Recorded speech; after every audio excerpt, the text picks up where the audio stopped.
Hey guys, thanks for stopping back to Pete's Garage. Ever since I finished the Studebaker engine rebuilding series, people have been asking me two questions. What's the next project and where can I get a t-shirt? Okay, now if you want to get yourself a Pete's Garage t-shirt, it says visit Pete's Garage. It's on YouTube, on the front and on the back. Got the blown motor with Pete's Garage logo on the back. If you want to get yourself a t-shirt, help support my channel, you can go to PetesGarageStuff.com, just click on this link, take you right there and buy yourself a t-shirt, ship all over the world. And everybody who's been asking me from Australia to Japan and the UK and all over the United States, Mexico, Canada, everybody can get yourself a t-shirt. I appreciate it and become part of the Pete's Garage community where we all get together to help each other. Now, as far as projects go, I've got a lot of stuff planned. I have a 440 engine that I'm rebuilding, a big 440 for a 1969 Super Bee. That's going to be a big motor. I'm shipping that over to the UK. We'll talk about that engine build as I get the parts together and get closer to that. But I have a complete project. Now the Cobra engine that I built for the engine build series, we're going to finish building that car. And I'm going to make a whole series on all of the aspects of that vehicle, all the systems, and everything you need to know when you're working on your own. So let's take a look at that project right now, and we'll go through it one part at a time. Okay, starting with the engine. We'll talk about how to get an engine ready to be dyno tested. The things you need to do to make sure your dyno test will be successful or increase the chances of it being successful. Then we'll actually go test the engine. This is the Cobra engine that will be going in my Cobra kit car, and that's been sitting here for a while. But it's good because now I can continue this series, and what we'll do is we'll talk about all the aspects of building a car or working on your own car. We'll talk about front suspension, steering, wheels, brakes, steering, hooking up the steering column into the passenger compartment, running the steering linkage, doing all that work. We'll get the engine mounted. We'll talk about headers, how to choose headers for your project car, what you want to do to make sure you get the most horsepower. And if you have to do custom work like I have to do here, I have to put a flange on here, so I'll have to make a flange. So I'll make an AutoCAD drawing. I'll show you how to draw something electronically. I'll take that drawing, turn it into a computer code, and we'll go cut these flanges on a CNC so you can see how that's actually made. That will mate up to my side pipes there. Now the side pipes are rusty, yeah, but I'm going to sandblast those, and we're going to ceramic coat that. So I'm going to ceramic coat the header, the headers, and the side pipes, and we'll get that all mounted. The engine, we'll get the engine mounted. We'll bolt up the clutch. We'll talk about clutches and flywheels.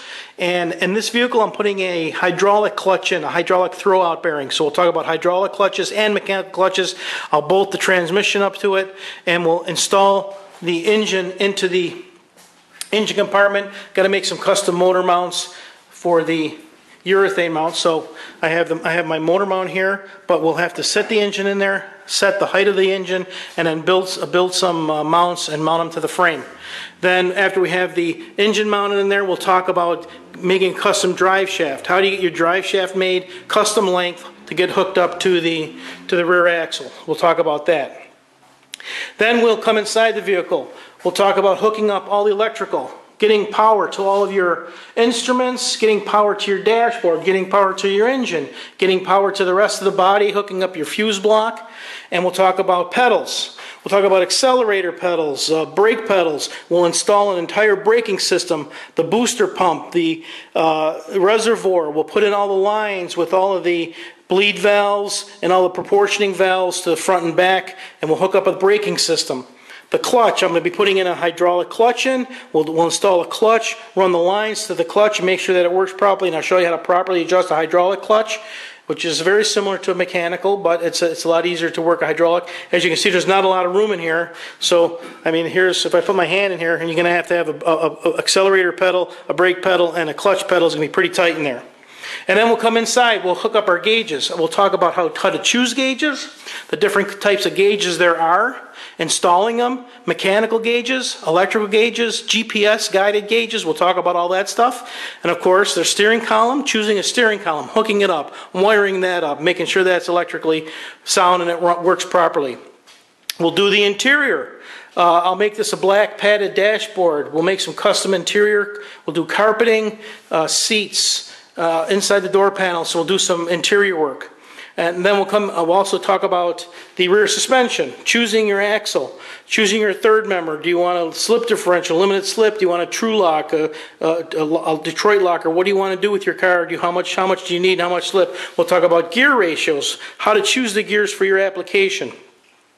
And of course, wheels and rims, we'll talk about those, just so you know how to choose the diameter of wheel to match your gear ratio for the transmission, so when you're cruising and you're going on the highway at 65 miles an hour, your engine's not racing at 4,800 RPM. So we'll go through all that math. And we'll talk about fuel systems. This aluminum fuel tank is very similar to a fuel cell. We will select a sending unit to give us a fuel reading, so for the how full the tank is. We'll hook up the line that goes up to the front for pressure. We'll get our fuel pump, our filtering set up. We'll get the entire fuel system set up, going up to the fuel injection system with return line, dumping back into the tank, and hooking up the tank to the filler nozzle on the vehicle. So we'll be doing all that work, including hooking up the body. Now, the body work, this is the fiberglass body that goes on the Cobra, and I'll be doing some custom work for this. Instead of mounting the fuel tank, or I'm sorry, mounting the gas cap on the fender there, just mounting it on top, on the quarter, I'm going to incorporate this style here, where it's more like a GT flat style. So it'll be a real cool addition to this Cobra, instead of having that flat panel. This particular panel here, and I'm sorry to say, I got this from a friend of mine who his friend had a gorgeous Cobra.